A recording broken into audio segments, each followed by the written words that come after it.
Um bom dia a você que está me escutando, mais nessa live da turma da Moca da Universidade de São Judas. É um prazer estar com vocês e nós estamos já entrando naquela parte de esclarecimentos que a unidade traz, né? Falamos durante o semestre sobre o estudo das pessoas, das famílias e das sucessões, as relações sucessórias. E enquanto que o professor Alexandre Luna acabou se responsabilizando pela apresentação das regras da sucessão legítima, coube a mim falar sobre os aspectos processuais do direito sucessório. Com relação aos aspectos processuais do direito sucessório, foi enfatizado aqui toda a questão atinente ao droit de saisine, que é o critério do direito francês adotado pelo Código Civil Brasileiro, segundo o qual a transmissão dos bens, direitos e deveres deixados pelo decujus por ocasião de sua morte ocorre no exato momento da morte em favor dos sucessores, né? E diante deste fato, o droit de saisine acaba sendo a fotografia, o momento em que se pode analisar quem é herdeiro.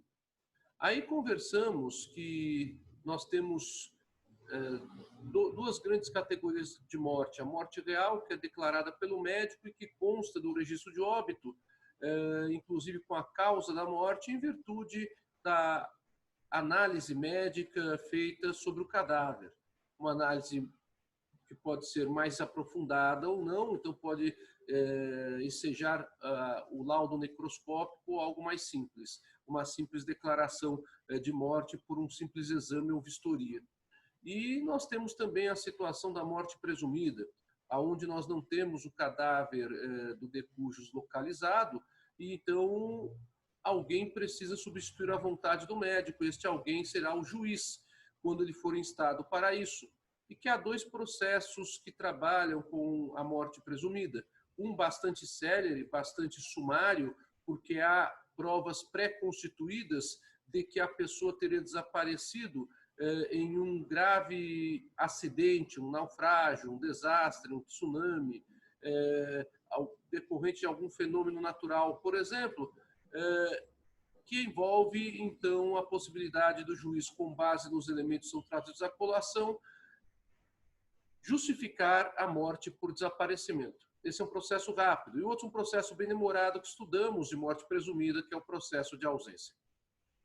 O processo que tem 3 etapas. A primeira etapa, que é a da tentativa de localização do suposto ausente e a arrecadação de bens desse suposto ausente realizada pelo curador do ausente, e que culmina na primeira etapa com a sentença judicial de ausência, caso o suposto ausente não seja localizado.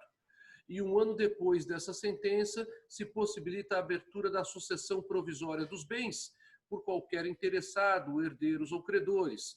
E esta sucessão provisória, confirmando-se através da partilha, poderá ser convertida em sucessão definitiva, no prazo de 5 anos depois da sucessão provisória, ou ainda quando o ausente, se vivo estivesse, ou se soubéssemos dele, completasse 80 anos de idade ou estivesse desaparecido há mais de 5 anos. Então, há realmente uma série de regras, uma série de injunções bastante complexas no processo de ausência que nós estudamos. Eu sugiro que você assista a todos esses vídeos, até para estudar para as avaliações e para eventuais concursos públicos ou exames de ordem. E eu deixo aqui mais uma vez o meu endereço do YouTube, Roberto Senise Lisboa, tudo junto, onde você localiza todos os vídeos de direito civil, de direito internacional, de direito do consumidor, que são as disciplinas que eu ministro como professor já há 30 anos, né? Sou professor, como vocês sabem, da São Judas, da Pontifícia Universidade Católica de São Paulo e da Campos Sales. Então está aí o meu YouTube, Roberto Senise Lisboa. Se você puder se inscrever e dar um like lá, vou ficar muito feliz. Bem, hoje nós vamos conversar sobre um tema que aproxima mais a questão processual porque nós falamos também dos aspectos processuais da sucessão por morte real, quando conversamos sobre todos os atos processuais do inventário, do arrolamento e do alvará. Quando fizemos as distinções entre inventário extrajudicial e inventário judicial, entre arrolamento ordinário e arrolamento sumário, e falamos do alvará como um processo autônomo ou como um processo incidental no curso do inventário ou do arrolamento. Pois bem, quando falamos a respeito dos aspectos processuais, mencionamos que uma das regras de ouro para o inventariante, quando vai apresentar as primeiras declarações, é a de verificar, se ele ainda não sabe, se o de cujus deixou ou não testamento. E esta regra de ouro ela é muito importante porque o testamento ele pode dispor sobre várias questões de interesse do de cujus que podem também ser de interesse direto dos herdeiros legítimos e até mesmo de credores. O testamento ele é um negócio jurídico. Então vamos lembrando aqui algumas coisas para entrarmos nesse tema de forma mais apropriada. O testamento é um negócio jurídico, ou seja, é um acordo de declarações de vontade. Só que este negócio jurídico, ele possui efeitos apenas com a morte da declaração de vontade do testador.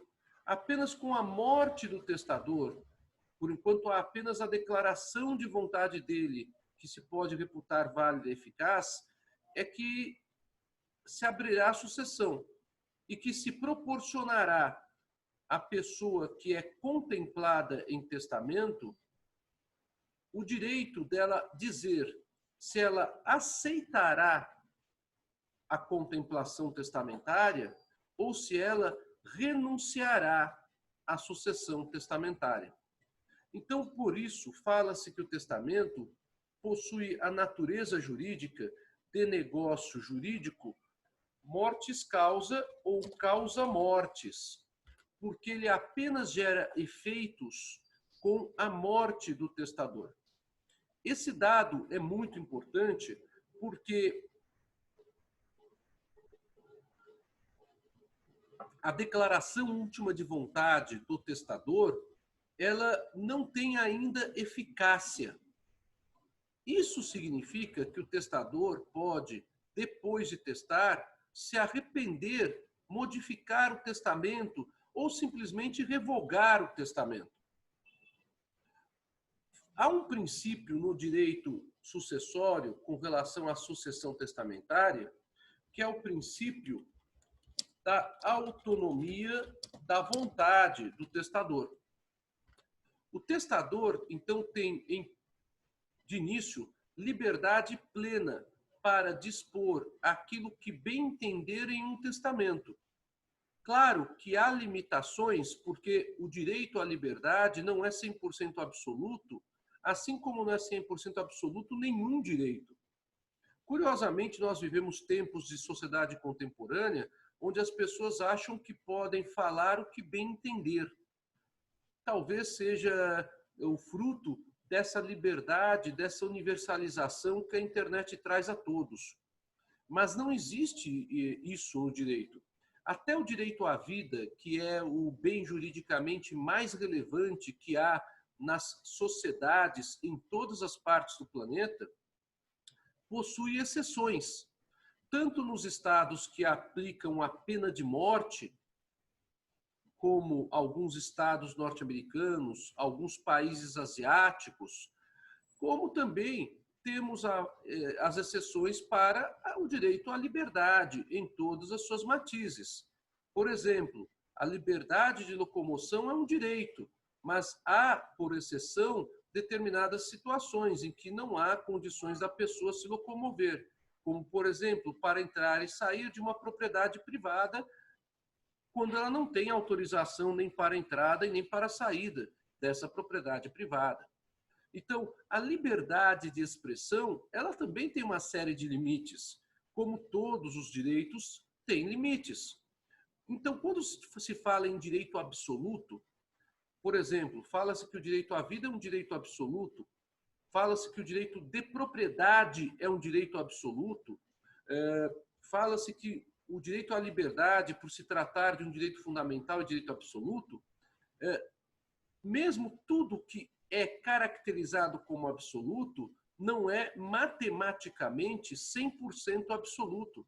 Há uma série de limitações que são trazidas em razão da própria organização da sociedade pelas regras do Estado, em razão da organização do Estado, que tem que ter realmente regramento que disponha o que se pode ou não fazer, porque senão o direito seria uma balbúrdia, pura e simplesmente uma confusão interminável, onde todos nós falaríamos de forma anárquica que tudo podemos e tudo cabe a nós exigir. E não é assim que funciona. Então, o princípio da autonomia da vontade, ele não gera uma liberdade 100%, mesmo para o testador no testamento. E por quê? Porque existem regras que constituem matéria de ordem pública no direito sucessório, regras que constituem normas de interesse social, porque acabam interessando a terceiros que não são o Estado propriamente dito. Quando se fala em ordem pública, estamos nos referindo à proteção do Estado. Quando se fala em interesse social, estamos nos referindo à proteção da sociedade. Estado e sociedade têm que ser protegidos e delimitar o exercício de direitos individuais. Ora, o testador ele tem autonomia da vontade para testar o que bem entender, limitado, no entanto, por normas de ordem pública e de interesse social. Uma dessas normas nós já conversamos aqui. É a norma que estabelece que o testador ele tem disponibilidade do seu patrimônio limitada quando houver herdeiros necessários. Nós já vimos sobre isso, estou apenas recordando antes de entrar no tema do nosso encontro de hoje, propriamente dito, que é formas de testamento, porque me parece bastante útil para que essa introdução eu traga para vocês os princípios da sucessão testamentária. Então, o testador ele tem o poder de dispor até 50% do seu patrimônio se houver algum herdeiro necessário. Havendo um herdeiro necessário apenas, ele tem o seu poder de disposição reduzido a 50%. E o artigo 1840 do Código Civil cita quem são os herdeiros necessários.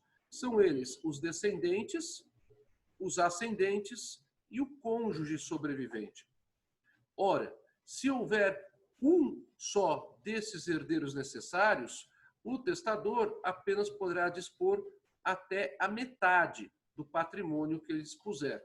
Vamos supor, então, que o senhor Cruz tem um patrimônio de R$500 mil. No entanto, ele não deixou filhos, nem netos, não tem nem pais, nem avós, mas deixou uma companheira que vivia em união estável com ele à época em que ele veio a morrer. Esta companheira, ela se depara, surpreendentemente, com um testamento onde o senhor Cruz decide testar R$400 mil para uma entidade de caridade.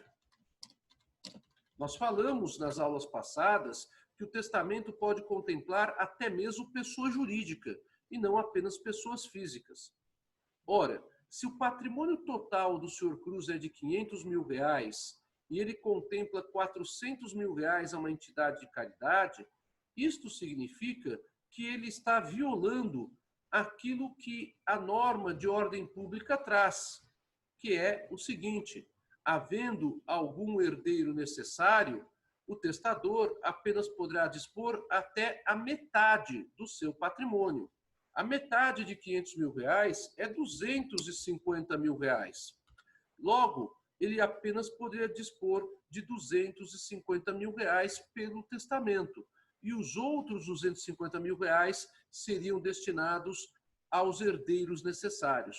Como nesse exemplo nós temos apenas um herdeiro necessário, que é a companheira sobrevivente, ela ficaria com a metade do patrimônio do senhor Cruz, porque o senhor Cruz quis dispor de valor que excede a metade para uma entidade de assistência social. Este fenômeno de redução é chamado como redução das disposições testamentárias. É um fenômeno muito importante no direito sucessório. Percebam vocês, o juiz ele não desconstituirá o testamento inteiro. O juiz não considerará aquela cláusula testamentária nula de pleno direito. O juiz interpretará o testamento de forma a que se conserve o testamento. É um outro princípio da sucessão testamentária, princípio da conservação do negócio jurídico testamentário. Esse princípio da conservação do negócio jurídico, ele se aplica para qualquer negócio jurídico, tanto para contratos como para testamentos, assim como para contratos que dependem da autorização de uma autoridade pública, como é o caso do divórcio consensual, ou como é o caso do pacto antenupcial, que dependem ou da figura do juiz ou da figura do oficial de registros públicos, respectivamente. Percebam vocês, o juiz, ao invés de desconstituir o testamento por inteiro, ao invés de considerar aquela cláusula testamentária nula de pleno direito, porque ela excede os 50%, ele interpretará o testamento e se valerá do respeito à autonomia privada do testador de testar, mas também a conservação do testamento, que é um negócio jurídico. E ele, então, equilibrará aquela cláusula de acordo com os limites estabelecidos pela norma de ordem pública, reduzindo a disposição testamentária ao limite máximo que se permitia que fosse declarado pelo testador, contemplando-se a qualquer pessoa com até 50% do seu patrimônio. Então, esses dois princípios, o princípio da autonomia privada do testador e o princípio da conservação do testamento, são dois princípios importantíssimos neste momento para falarmos de forma do testamento. Não sei se vocês querem fazer alguma pergunta ou se eu posso, então, agora prosseguir. Está claro para vocês?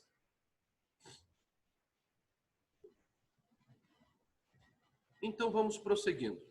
Pois bem, nós temos ainda outros princípios testamentários que devem ser necessariamente lembrados, tá? Como o testador tem autonomia da vontade de testar, ele também tem, ele pode se valer da modificação do testamento ou até mesmo da sua revogação a qualquer tempo. A isso se dá o nome de princípio da vontade ambulante, tá? Olha só que nomezinho diferente, princípio da vontade ambulante. Vontade ambulante é no sentido de uma vontade que não é consolidada, que não é firme. Isso significa que há a possibilidade do testador de modificar a sua vontade a qualquer tempo. Isso é uma decorrência, obviamente, da autonomia privada. Então, se o testador fizer um testamento, ele pode revogar esse testamento e não ter testamento mais nenhum. Ou ele pode, pura e simplesmente, manter o testamento alterando algumas cláusulas. Ele pode revogar e depois criar outro testamento? Pode. Ele pode modificar a forma de testamento? Também pode. Aí ele revoga um testamento que foi feito, por exemplo, na forma pública e realiza o testamento particular. É possível. Ou o contrário, ele fez o testamento da forma particular, revoga a forma particular e realiza o testamento da forma pública depois. O testador, enquanto vivo, obviamente, né, porque nós não vamos discutir aqui questões espiritualistas ou anímicas, porque elas não interessam, num primeiro momento, ao direito, às vezes respeito mais à convicção de fé de cada um de nós, o testador ele pode, então, alterar livremente a sua vontade. Bem, Feitas essas considerações iniciais sobre esses princípios introdutórios da sucessão testamentária, vamos aqui, que foram falados de forma dispersa por mim na análise dos aspectos processuais, vamos falar mais propriamente da forma do testamento. O testamento, como é um negócio jurídico, ele se subordina de início àquilo que dispõe o artigo 104 do Código Civil Brasileiro, que eu vou aqui até para facilitar a vida de vocês, se bem que vocês certamente conhecem esse artigo, é muito famoso, o artigo 104. Mas como eu sei que há algumas pessoas na turma que ingressaram na faculdade neste semestre e que estão, então, se deparando com a matéria pela primeira vez, eu vou aqui transcrever o que diz o artigo 104 do Código Civil no nosso chat, tá bom? A validade do negócio jurídico requer, inciso 1º, agente capaz. Nós conversamos sobre a capacidade testamentária quando falamos sobre aquela análise que tem que ser feita pelo juiz do testamento, lembram? O testamento apresentado aos autos de inventário, ele é autuado em processo em apenso, com o nome testamento. E aí, tanto as partes quanto o juiz interpretarão aquele testamento. De início, o testamento ele tem que ter validade e eficácia. Eu até coloquei isso em uma das imagens de PowerPoint. Dê uma olhadinha no material complementar que está à disposição de vocês, no live de vocês. Então, eu posso ter a capacidade testamentária ativa, que em princípio qualquer pessoa tem essa capacidade, como eu posso ter a incapacidade testamentária ativa, isto é, aquela pessoa não teria condições, segundo a lei, de elaborar testamento. É o caso do menor de 16 anos, que falamos já aqui, o que coincide com a regra de incapacidade absoluta do artigo 3º do Código Civil Brasileiro, porque falta discernimento ou compreensão ao menor de 16 anos para ele emitir declaração de vontade juridicamente válida, né? E a outra situação, a das pessoas que tenham o seu discernimento reconhecido pelo juiz como um discernimento inexistente. Então, eu tenho que ter uma decisão judicial nesse sentido, conforme a gente já conversou a esse respeito na aula em que trabalhamos com a incapacidade testamentária ativa. Mas, como o testamento é um negócio jurídico, as pessoas beneficiadas pelo testamento também têm que ter autorização legal para receberem, para serem contempladas em testamento. Então, se utiliza de uma outra expressão, a incapacidade testamentária passiva. E nós conversamos no momento oportuno sobre as pessoas que têm esta incapacidade testamentária passiva, como, por exemplo, as testemunhas do testamento. É altamente contraditório uma testemunha de testamento ser contemplada pelo próprio testamento. Isso vicia a ideia de imparcialidade testemunhal. É absolutamente contraditório que tenhamos o oficial de registro civil que preside o ato do testamento, ou que tenhamos a pessoa que redige o testamento, quando o testador ele é analfabeto, então ele assina o testamento a rogo. Falamos já sobre isso, dê uma olhadinha nessas aulas. Ou ainda, a pessoa que é o comandante de uma aeronave ou de uma embarcação, ou um comandante militar que realiza o testamento especial, ser contemplado por esse testamento. Isso é absolutamente contraditório. Isso fere norma de ordem pública e, por isso, essas pessoas não podem ser contempladas em testamento por se encontrarem nessas circunstâncias. Falta a elas não o discernimento, elas têm discernimento, tanto que elas estão presidindo o ato de testar, tanto que elas estão redigindo o testamento do analfabeto, tanto que elas estão servindo como testemunhas testamentárias. Então, elas têm capacidade civil geral, mas elas não têm autorização legal para serem contempladas em testamento, e por isso se fala em incapacidade testamentária passiva. Mas nós temos uma outra questão aqui no 104, no inciso 2º, que é a questão referente ao objeto.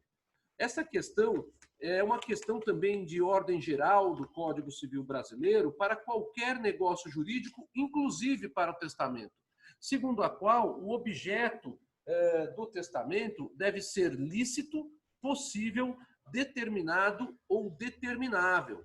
Então, eu preciso ter um objeto que possa ser objeto de circulação jurídica, ou que possa ser um objeto que seja transmissível, obviamente, aos herdeiros, no caso específico, já que estamos trabalhando com sucessão testamentária.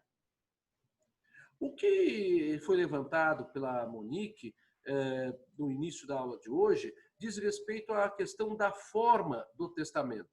E a questão da forma do testamento, ela envolve o seguinte aspecto. Na teoria geral do negócio jurídico, eu posso ter uma forma prescrita para determinado ato ou negócio jurídico, ou uma forma não defesa em lei, isto é, não proibida pela lei. Forma prescrita é aquela forma estipulada. E forma não defesa é forma não proibida. Então, em princípio, vigora para os negócios jurídicos em geral, inclusive para os testamentos, o princípio da liberdade da forma. Só que o princípio da liberdade da forma, no direito sucessório testamentário, ele é estritamente limitado. O que nós temos, na verdade, é uma liberdade de forma quanto à modalidade que é escolhida pelo testador para declaração última da sua vontade. Então, nós temos, assim, a possibilidade dele optar pela forma pública, a possibilidade dele optar pela forma particular e a possibilidade dele optar pela forma especial. Nós temos ainda uma modalidade de testamento que não é uma opção de forma propriamente dita, mas é adotada pela pessoa porque ela se encontra na iminência de morrer. É o chamado testamento nuncupativo, piedoso ou in extremis. Então, percebam vocês que existe uma certa liberdade de forma, mas essa certa liberdade de forma, ela contém uma série de regras jurídicas que são as que eu vou conversar com vocês nesse nosso encontro de hoje. Então, a forma a ser observada para fins de testamento? Sim, só que existe uma livre eleição da forma do testamento pelo testador. É esse que é o ponto. E se o testador estiver na iminência de morte, ele poderá realizar o testamento nuncupativo, que é o testamento feito por ele no leito da sua morte. Vamos então conversar um pouquinho a respeito dessas formas de testamento, começando pelo testamento público. Mas eu pergunto se vocês gostariam de fazer alguma questão até aqui, ou se vocês estão conseguindo acompanhar o nosso encontro de hoje.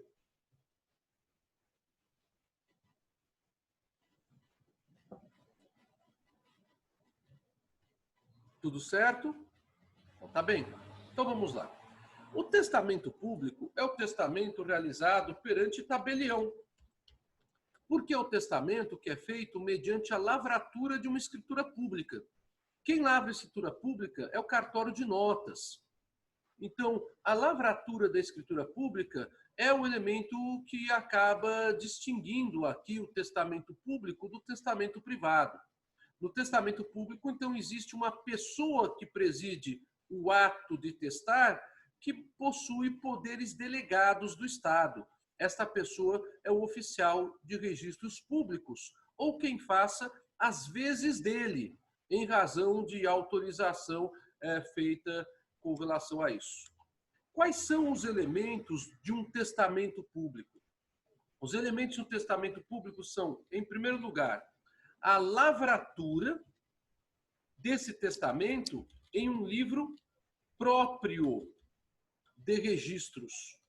Todo testamento público ele é registrado. Então, não é apenas indicado um número e a data em que foi realizado esse testamento, mas é registrado em seu inteiro teor, em seu inteiro conteúdo. Segunda característica, a lavratura desse testamento público é feita em língua nacional, que é a língua portuguesa, no nosso caso. Terceiro requisito, o termo que reduz o testamento àquela lavratura, mediante escritura, deve conter a informação de que as testemunhas e de que os presentes ouviram a declaração oral do testamento. Então, o testamento ele não pode ser entregue por escrito pelo testador para o oficial de registro público e não ser lido em público. Deve haver a declaração oral do testamento, é o que diz a nossa legislação. Então, aqui nós temos uma solenidade que a lei exige para os testamentos públicos. Essa declaração oral deve ser feita na presença de duas testemunhas. Aqui nós tivemos uma desburocratização muito grande, porque no Código Civil anterior o número de testemunhas era bem maior. Então, duas testemunhas são suficientes. E essa lavratura do testamento, obviamente, deverá constar do próprio instrumento, ao final do testamento, dizendo que após tudo isso, após a declaração oral do que o testador queria dispor como declaração de última vontade, na presença das testemunhas abaixo indicadas, se lê o testamento inteiro e aí no final se fala que esse testamento ele é lavrado mediante escritura e o instrumento determinado pela lei, que é um instrumento público, a forma pública, né? Isto é bastante importante, deixando claro na própria escritura que o testamento foi lavrado em sua íntegra, porque senão o testamento será nulo.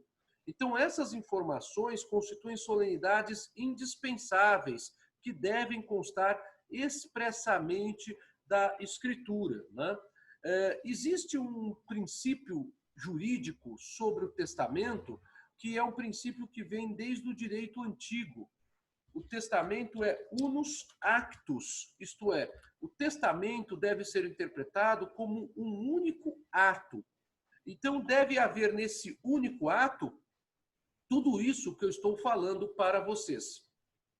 E, obviamente, o tabelião, ele goza de fé pública, mas ele deve fazer a declaração na escritura pública de que ele dá fé pública para o conteúdo do testamento e para aquilo que está declarado no instrumento público que corresponderia a esse testamento.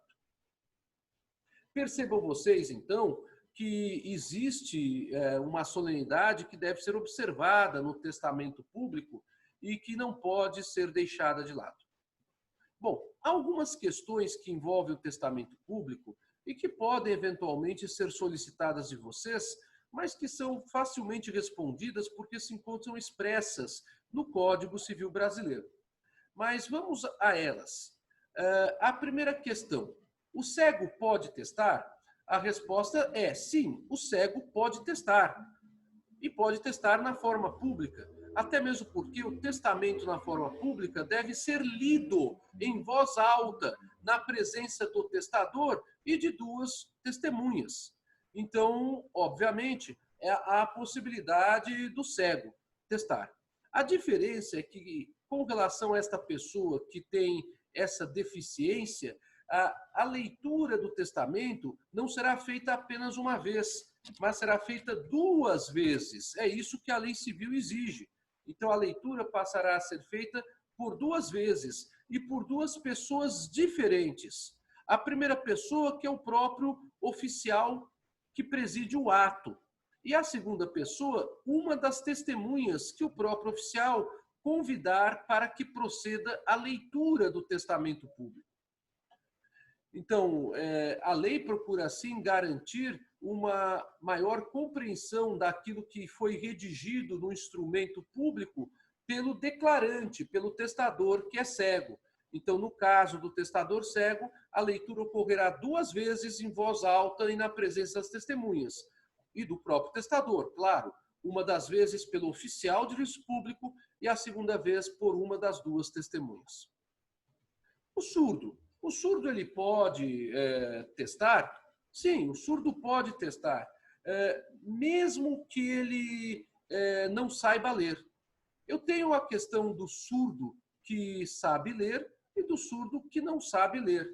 Como é que fica a questão do surdo? Eu não vou ter a declaração pela emissão de comunicação verbal do jeito que se entende normalmente, mas ele sabe ler. E sem prejuízo disso, o surdo ele poderá ser devidamente orientado sem nenhum problema, em virtude de pessoa que com ele se comunique pelo sistema de Libras ou o Sistema de Linguagem Internacional de Sinais, o LIS. Nós não temos uma previsão expressa no nosso Código Civil sobre Libra ou LIS, até mesmo porque o projeto nosso de Código Civil é do final da década de 60 e início da década de 70. Mas a ideia que o Código traz é que o testamento seja realmente correspondente à vontade do testador. Então, o surdo ele precisa ser comunicado do que está no testamento. Além disso, o Código traz uma garantia a mais. O Código fala que uma pessoa deverá proceder à leitura do testamento em seu lugar, na presença de outras testemunhas. Que pessoa seria esta? Uma pessoa idônea, né? E se o surdo quiser exigir uma decisão apoiada, ou se ele for orientado a isso, ele poderá se valer da tomada de decisão apoiada, que é aquela possibilidade de ele receber esclarecimentos por 2 pessoas idôneas, nomeadas judicialmente para aquele ato, algo que está previsto no Estatuto da Pessoa com Deficiência. Poderá, se ele não se sentir confortável com esse tipo de sistema, ele poderá, para garantir ainda mais que a sua declaração última de vontade corresponde efetivamente àquilo que ele gostaria, de se valer de pessoas para a tomada de decisão apoiada.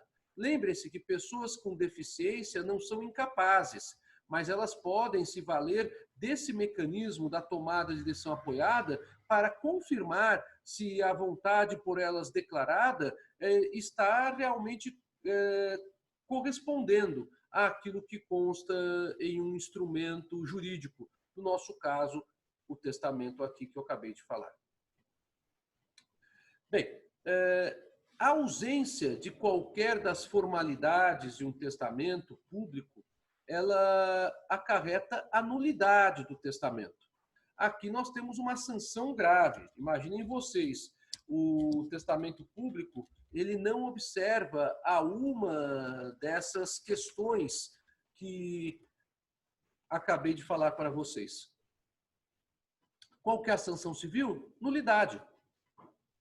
Esta é, aliás, a sanção civil que há para qualquer negócio jurídico que não observa a forma prescrita em lei. Artigo 104, que acabamos de ler há poucos minutos atrás, inciso 3º. Então, a nulidade do testamento acaba sendo uma sanção civil disposta nessa situação. Durante a realização da solenidade de elaboração do testamento público, considera-se nulo o testamento ainda que é lavrado a partir de respostas monossilábicas do testador. Então, neste caso, nós não temos a vontade expressa do testador com relação a vários pontos, mas nós temos apenas ele dizendo sim ou não. Isto não pode. Esse tipo de testamento não revela a vontade inequívoca do testador. Então, a simples realização de um interrogatório pelo oficial do cartório, quanto ao fato do testador estar de acordo ou não com o que está sendo falado, é motivo de nulidade do testamento. O testador ele tem que realmente deixar clara a sua manifestação de vontade na frente das testemunhas e neste ato público. Há uma informação aqui do Guilherme que travou para ele a transmissão. Vocês estão conseguindo ouvir e assistir bem a transmissão?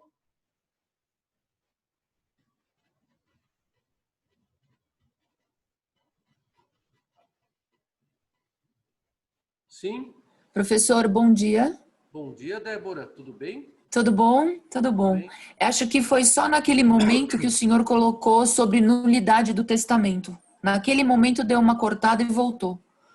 Ah, tá. Mas deu para compreender aquele momento que ocorrerá Deu sim. testamento se o testador simplesmente se limitar a dizer sim ou não a aquilo que está sendo feito. Então tá bom. Perfeito, deu sim. Obrigada. Nada. Então tá bom. Bom, essas são as regras principais do testamento público. Percebam vocês que o testamento público, então, tem uma solenidade maior, o que é óbvio, né? Porque nós temos aí a realização deste ato perante uma pessoa que goza de fé pública, que é o oficial do registro público. Bom, maiores detalhes sobre testamento público vocês também podem encontrar na Lei de Registros Públicos e nos provimentos das Corregedorias Gerais de Justiça de cada estado da Federação Brasileira. Tá? A Lei de Registros Públicos é a Lei 6.015, de 31 de dezembro de 1973. Ela trabalha especificamente com questões de direito notarial e de direito registral. Ali vocês vão encontrar, então, outras orientações com relação a testamentos. E isso é mais estudado em uma área específica do direito, que é esta, do direito notarial e do direito registral. O outro conjunto de normas que falam sobre testamento são os provimentos das Corregedorias Gerais de Justiça. A Corregedoria Geral de Justiça é um órgão ligado ao Tribunal de Justiça de cada estado da federação. Como nós temos um Tribunal de Justiça por estado, Tribunal de Justiça de São Paulo, do Rio de Janeiro, do Paraná, de Minas Gerais e assim por diante, vocês encontrarão ali normas que orientam os cartórios dos respectivos estados a elaborarem testamentos. E são normas, então, complementares. Não são normas que vão contra o que diz o Código Civil, porque o Código Civil é uma lei federal, né? Então, existe aquela ideia de hierarquização de normas. Mas não são normas que vão contra o que diz a Lei de Direitos Públicos, que também é uma lei federal, mas são normas que complementam o procedimento a ser adotado pelos tabeliães quando do momento da lavratura do testamento público. Sobre testamento público, alguma dúvida ou podemos entrar no testamento particular?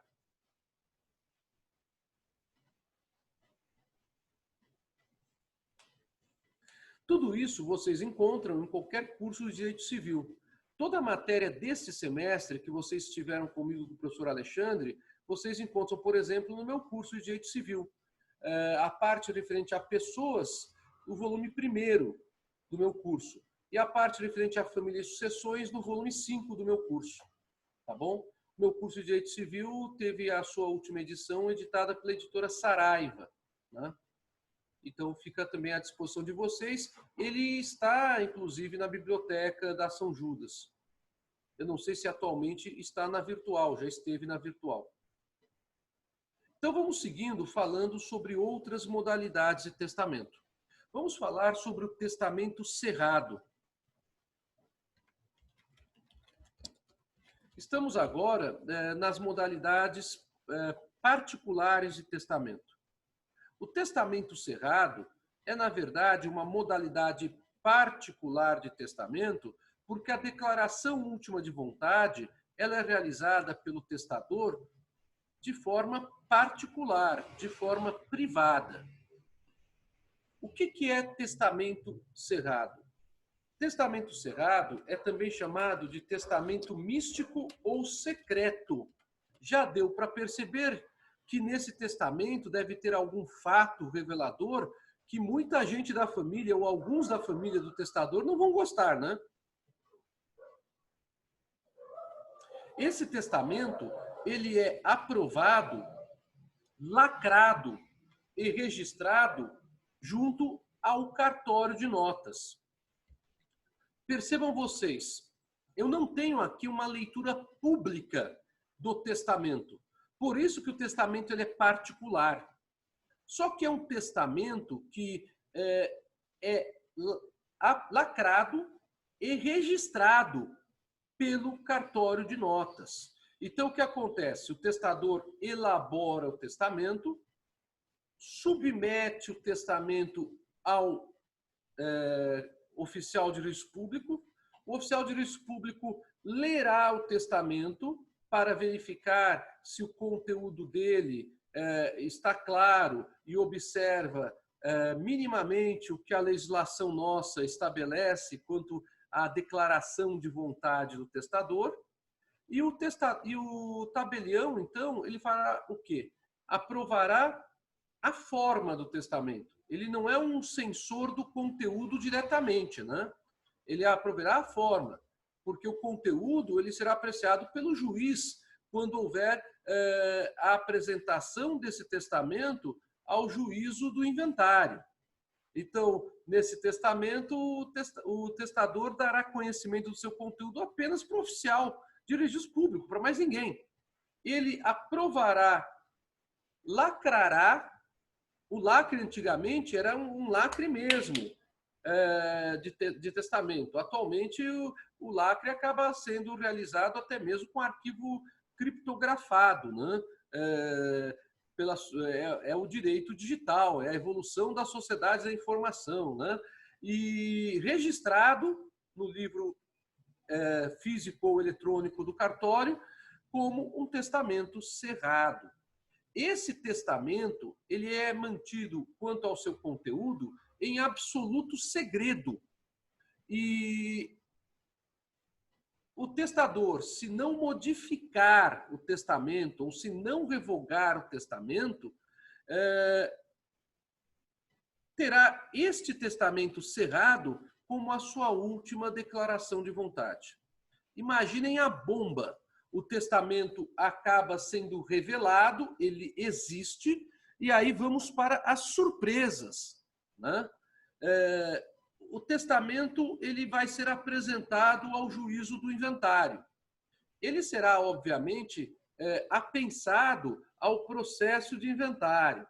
E esse testamento deverá vir acompanhado de um instrumento de testamento chamado cédula testamentária, que é um instrumento lavrado pelo oficial de notas, dispondo sobre a declaração pública deste oficial de notas de que ele aprovou, lacrou e registrou esse testamento. E ele dá fé pública que realmente o conteúdo desse testamento reflete a declaração última de vontade do testador até aquela data.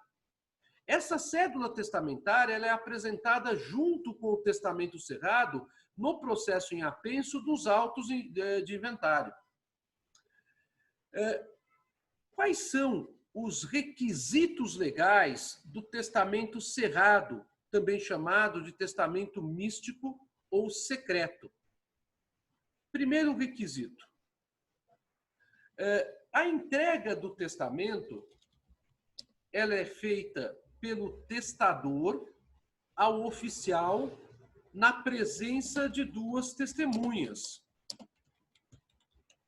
Então, a cédula testamentária terá que indicar que esse testamento cuja modalidade escolhida pelo testador foi a cerrada, a fechada, foi entregue pelo testador na presença de duas testemunhas.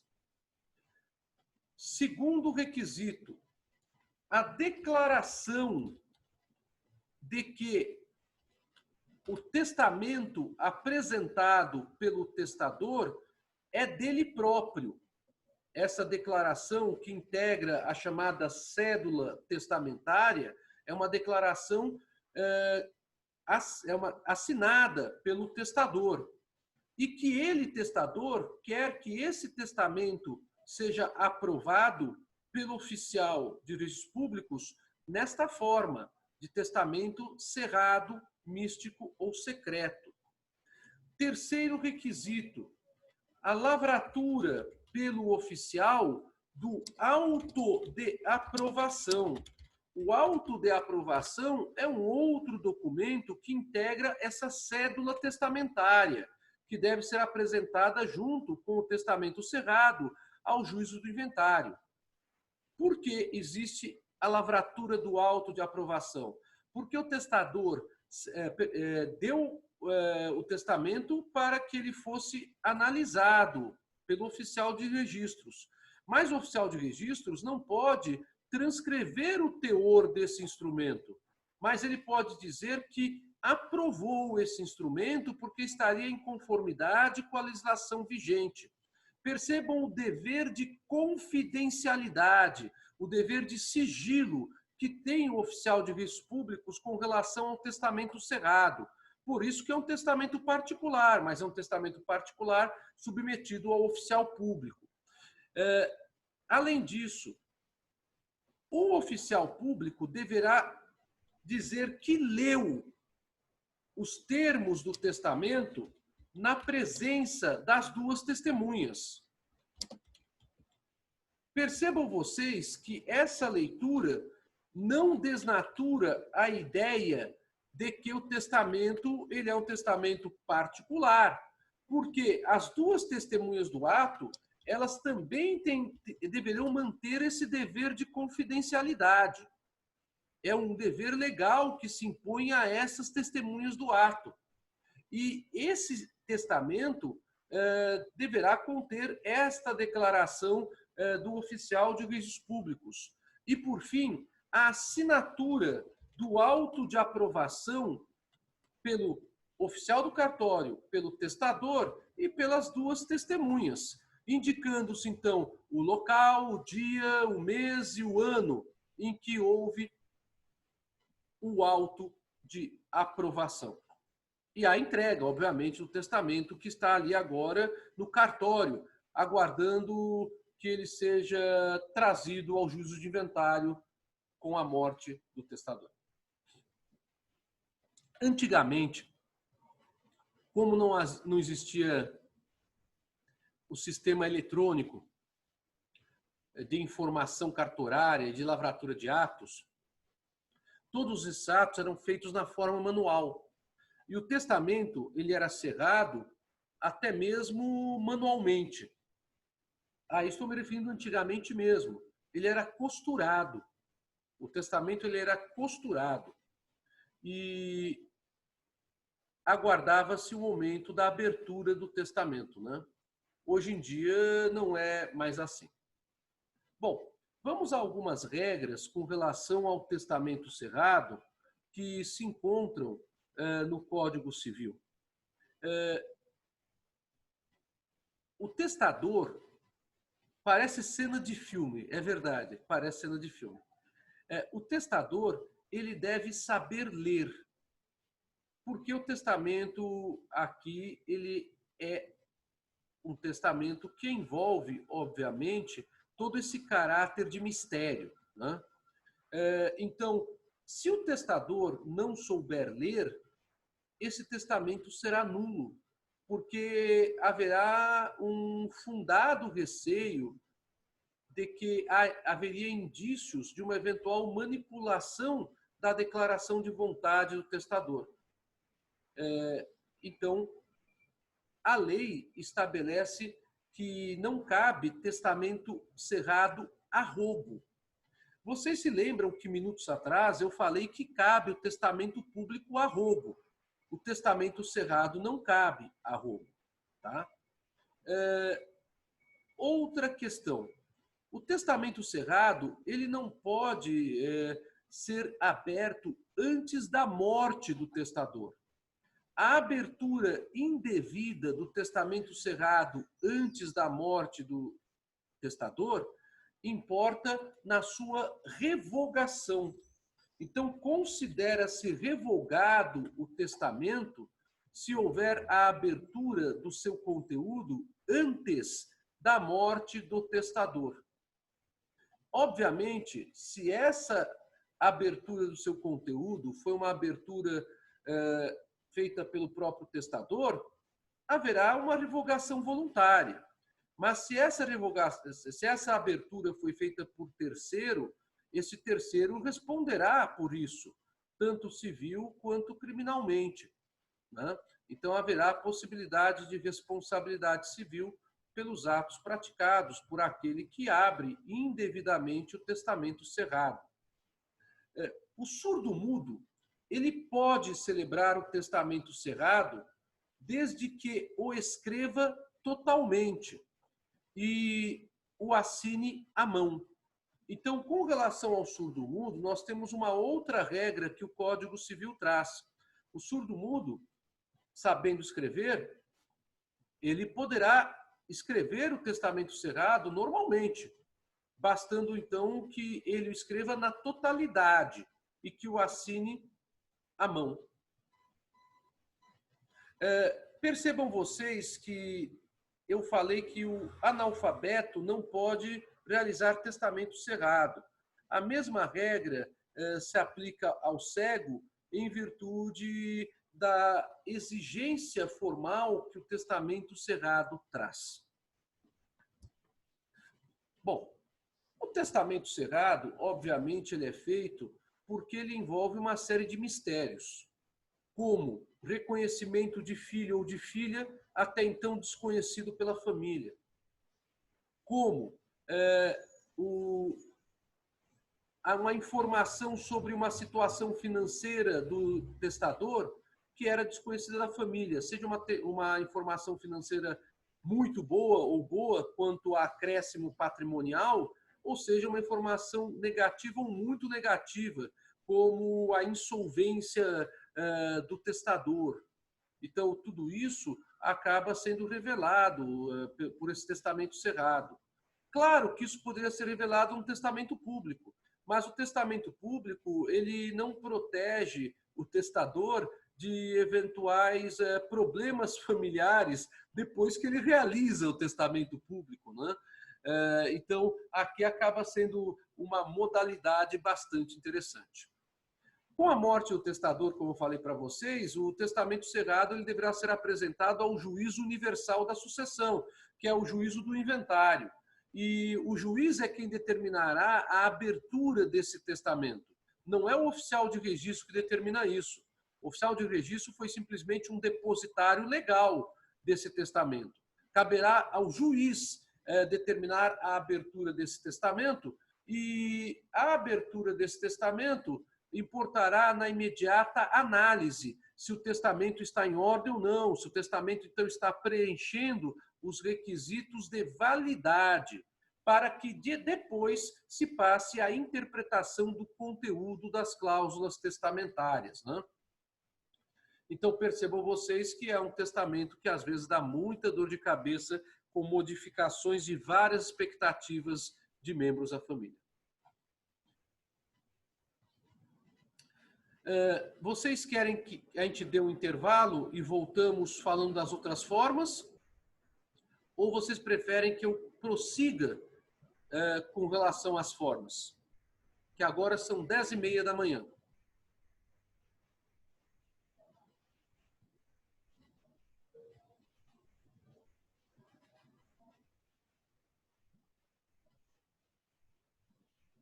Bom, não havendo sugestões, o que eu vou fazer é o seguinte. Eu vou dar o nosso intervalo, que é o normal, né? Para que vocês tomem um cafezinho, né? E em 15 minutos, então, voltaremos. Vou falar ainda sobre o testamento particular, vou falar sobre o codicilo, vou falar sobre os testamentos especiais e sobre o testamento nuncupativo, tá bom? Então agora são 10h30, voltamos 11:15, tá bem? Então até já, pessoal.